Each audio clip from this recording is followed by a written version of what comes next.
নমস্কার, আমার নাম ঝুমা ভট্টাচার্য। আজকে আবারও চলে এসেছি নতুন এক আড্ডা নিয়ে। আপনাদের সকলকে পরিচয় করাবো আমার এক নতুন হিরো এবং হিরোইনের সাথে। যে বইটা রিলিজ হয়েছে এবং ঈদে সেটা আপনারা সবাই দেখতে পারবেন, আজকেই সেটা রিলিজ হয়েছে। এবং সেই বইটার সম্বন্ধে, মুভিটার নাম আমরা ওদের মুখ থেকে শুনে নেব। তো প্রথমেই চলে যাই আমাদের এই বইয়ের হিরোইনের সাথে। প্রথমে আমি তোমার নামটা জানতে চাইবো, আমার দর্শক বন্ধুরাও জানতে চাইবে, যদি একটু বলো। আমার নাম হচ্ছে দীপিকা ধারা। আচ্ছা, তো তোমার নামটা যদি একটু বলো। সুদীপ্ত দে। আচ্ছা, প্রথমে চলে যাবো এই মুভিটার বিষয়ে, যদি একটু কিছু বলো যে কিভাবে এই মুভিটা তোমরা কতটা এনজয় করেছো, বা এই মুভিটার সম্বন্ধে যদি একটু কিছু বলো। হ্যাঁ, যখন শুটিং করি তখন তো অবভিয়াসলি তখন এটা হচ্ছে আমার ফার্স্ট প্রজেক্ট। তো আমাকে যিনি কাস্ট করেছেন সুদীপ্ত দেয়ার মানুষ করে, তো ওদেরকে থ্যাঙ্কফুল জানাই। আর শুটিংতে অনেক জায়গায় লোকেশন, ডায়মন্ড হাবড়া, দমদম, কলকাতার মধ্যে অনেক জায়গায় হয়েছে, এবং দীঘা, আর হচ্ছে নর্থ বেঙ্গল, যেখানে আমরা গানের শুটিং করেছি। তো হ্যাঁ, অবশ্যই খুব এনজয় হয়েছে। আমার প্রথম প্রথম এক্সপিরিয়েন্স এটা। আচ্ছা, আমি আরেকটু জেনে নেবো তোমার কাছ থেকে, তারপরে তো তোমার কাছে আসছি। এবং আমাদের দর্শক বন্ধুরাও জানতে চাইবে, এই যখন এই ফার্স্ট তুমি মুভিটায় মানে কল আসলো, ফার্স্ট কল, যেহেতু তুমি বলছো যে তোমার এটা ফার্স্ট মুভি, মানে ফার্স্ট কাজ করছো, এর আগে কি কোনো কাজ করেছো তুমি? হ্যাঁ, আগে কাজ করেছি বলতে আগে আমি কাজ করেছি খুকুমণি হোম ডেলিভারিতে, স্টার জলসায়। তো সেখান থেকেই আমাকে ইনভাইট করেছিলেন যে আমার প্রজেক্টের হিরোইন। আচ্ছা আচ্ছা, তো যখন কলটা এলো, তো প্রথম কলটা কার কাছ থেকে আসলো? প্রথম কল এসেছিল হচ্ছে সুদীপ্ত দে, তারপরে মানুষদা আমাকে দেখলেন। তো মানুষদা বললো হ্যাঁ চলো, হবে আমার হিরোইন। বাড়ি থেকে ফুল সাপোর্ট ছিল নিশ্চয়ই? বাড়ি থেকে সাপোর্ট বলতে আমার মা খুব সাপোর্টিভ, আমার মা আমাকে খুব সাপোর্ট করে। বাড়ি থেকে পছন্দ করে না। তো আরেকটা কোশ্চেন আমি জিজ্ঞেস করবো, আমার দর্শকরাও জানতে চায়। তো তুমি কোনোদিনও ভেবেছিলে যে একদম মানে এই যে হিরোইন, যে কলটা এসেছে না তুমি লিড ক্যারেক্টার প্লে করবে, এই যে মানে একটা স্বপ্ন হয়তো তুমি দেখেছিলে, যে এতটা বড় স্বপ্ন হয়তো দেখতে মানে সবার মনের মধ্যেই থাকে, তো সেই জায়গাটাকে যে সত্যি সেই স্বপ্নটা তোমার পূরণ হয়েছে, সেটার বিষয়ে যদি একটু বলো, সেই আনন্দটা সেই কলটা পাওয়ার পরে। সেটা তো ছোটবেলা থেকেই একটা ইচ্ছে ছিল যে আমি বড় মানে ফিল্মে কাজ করব, মুভিতে কাজ করব। তো ভাবিনি যে একদম লিডেই কাজ করবে, আমাকে হিরোইনে কাজ করবো। তো অবভিয়াসলি খুব ভেতর থেকে একটা এক্সাইটেড ছিল, নার্ভাস ছিলাম খুব। আর অবভিয়াসলি খুব ভালো লেগেছে কাজ করে। তো আরেকটু জেনে নেবো, তো তুমি কোথা থেকে মানে বাড়ি কোথায় যদি একটু যদি বলো। আমার বাড়ি হচ্ছে পশ্চিম মেদিনীপুর, ঘাটাল। আচ্ছা, তো আবার তোমার কাছে একটু পরে আসছি, আমি এবার একটু আমাদের হিরোর কাছে যাব। তো এবার তোমার নামটা একটু জেনে নেবো, তোমার নামটা যদি আগে প্রথমে বলে নাও। সুদীপ্ত দে। আচ্ছা, তো তুমি এর আগে কোনো কাজ করেছো কি? এর আগে আমার অনেকগুলো ছবি রিলিজ আছে। আচ্ছা, তো এটা মানুষদার সাথে ফার্স্ট কাজ। অনেক দিনের পরিচয় মানুষদার সাথে আমার, অনেক দিনের বন্ধুত্ব।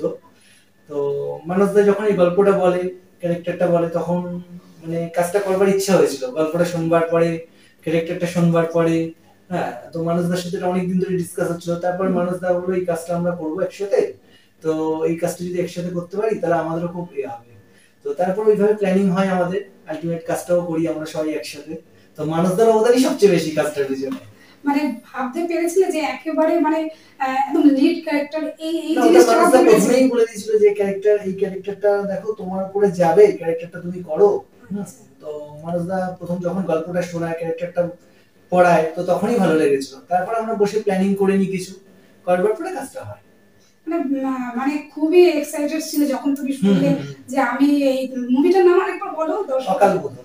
সেটা তো মানে ঈদের দিনে রিলিজ হয়ে যাচ্ছে, মানে আজকের দিনই। তো কতটা এক্সাইটেড দুজন? দারুণ দারুণ, মানে আমাদের দর্শক বন্ধুরা কিছু একটু পাবে তো, মানে যেটা হয় আর কি, আজকে জেনারেশনে যেটা হয় আর কি, সেই জিনিসটা আছে তো মানে নিরাশ কেউ হবে না। যেমন গল্প আর তেমন গান। দীপঙ্কর দাও প্রচন্ড ভালো গানগুলো করেছে, মিউজিক তো খুবই ভালো, আছে গল্পের সাথে গানও খুব সুন্দর হয়েছে। তাহলে বলতে চাইছি আমাদের দর্শক বন্ধুরা নিরাশ হবে না, তাই না? সেই রোমান্টিক ভাবটা আছে। আচ্ছা, তো আমি এবার জানতে চাইবো, বা আমার দর্শকরা জানতে চাইবে, সেই রোমান্টিকটা তো পর্দায় হলো, তো রিয়েল রোমান্টিকটাতে কিছু মানে সেটা যদি একটু বলো।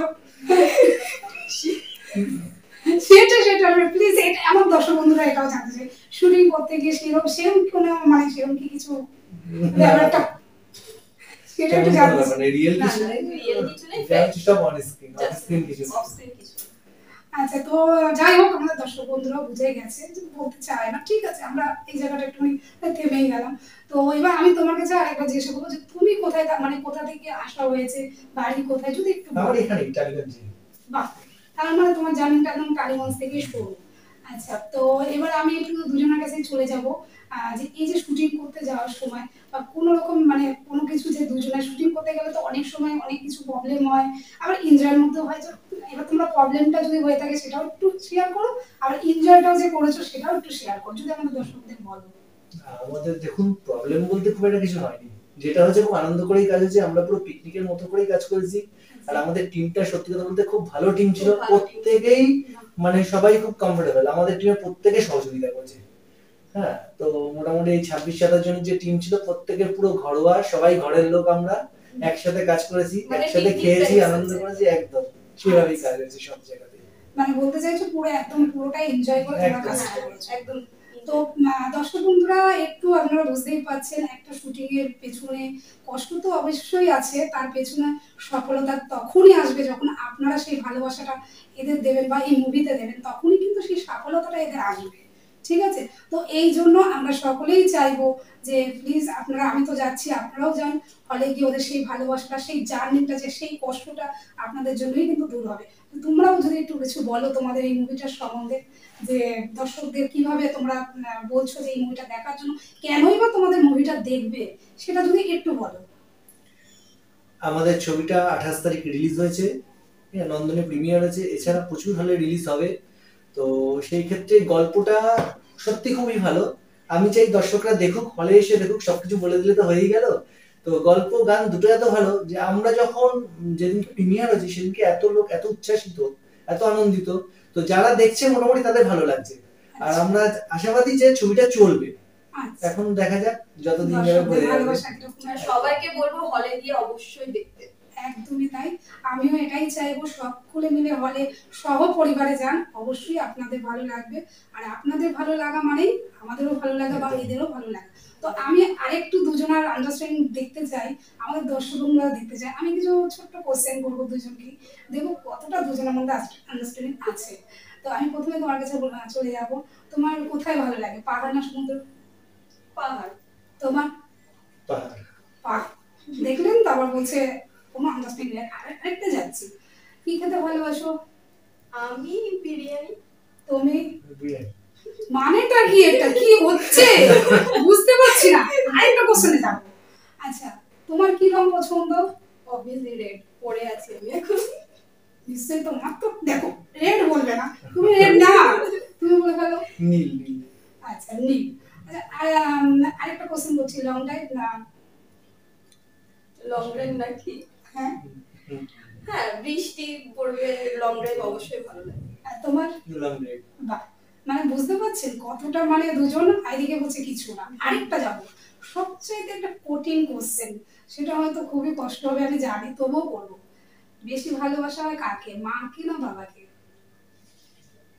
খুব কঠিন প্রশ্ন। দুজনকেই খুব ভালোবাসি। এটা বললে হবে না, যে কোনো একজনকে বাঁচতে হবে। আমি কোশ্চেন করেছি, দুজন বললে তো হবেই না, যে কোনো একজন, মা না বাবা? মা। আর মানে মা তো শুনে খুব এক্সাইটেড। আমি তোমার কাছে আবার চলে যাবো, তোমার কাছে জানি একটু কঠিন, তুমি যদি বলো মা না বাবা? না, দুজনেই সমান। না, এটা বলতে হবে না। না, ও বলে দিয়েছে কিন্তু, যে কোনো আমি কোশ্চেন করেছি, তাও এই বিকল্প উত্তর দিতে পারবো না, তাহলে পাস। বুঝতে পেরেছি, তাহলে পাস করে দিয়েছে, মানে বলতে চায় না। ঠিক আছে, জোর করবো না, আমাদের দর্শকরাও হয়তো বুঝে গেছে।